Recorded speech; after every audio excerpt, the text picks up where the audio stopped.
আসসালামু আলাইকুম দর্শক, আজকে আপনাদের এমন একটি গল্প শোনাবো যে যার অল্প কিছুদিন আগে অনেক সম্পদ ছিল, কিন্তু মামলা মোকদ্দমায় পড়ে সে আজ সর্বশান্ত।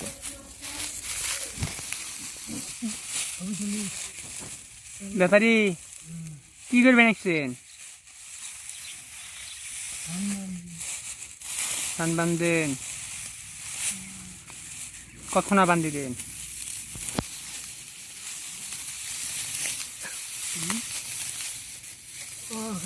কতক্ষণ বান্ধিলেন? সারাদিনে কামাই করে কয় টাকা পান?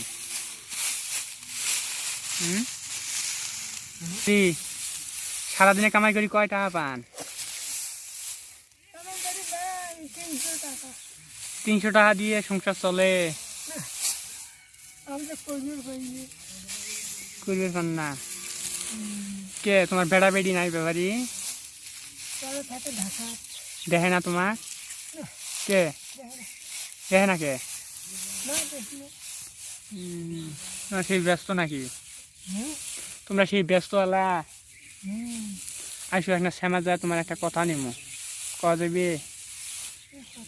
আইসো, উঠো উঠো।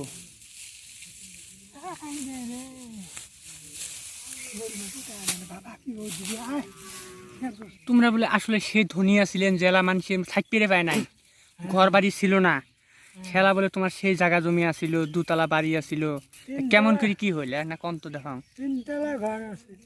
3 তলা ঘর আছিল তোমার? 3 তলা ঘর কি করলেন?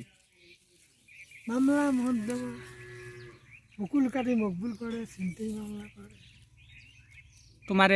তোমার বিরুদ্ধে ছিনতাই মামলা করছিল? মুকুল কাটি মকবুল জানি।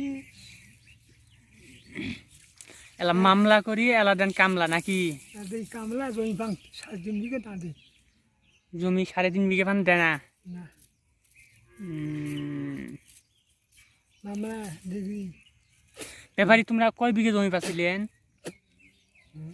তোমার হাতে কতক্ষণ জমি নষ্ট করছিল তোমার হাত দিয়ে? 9 বিঘে করি। তোমার হাত দিয়ে তোমরা 9 বিঘে জমি নষ্ট করছেন? নষ্ট করিনি, এলা আছে। এলা কয় বিঘে আছে? 3 বিঘে, 3.5 বিঘে।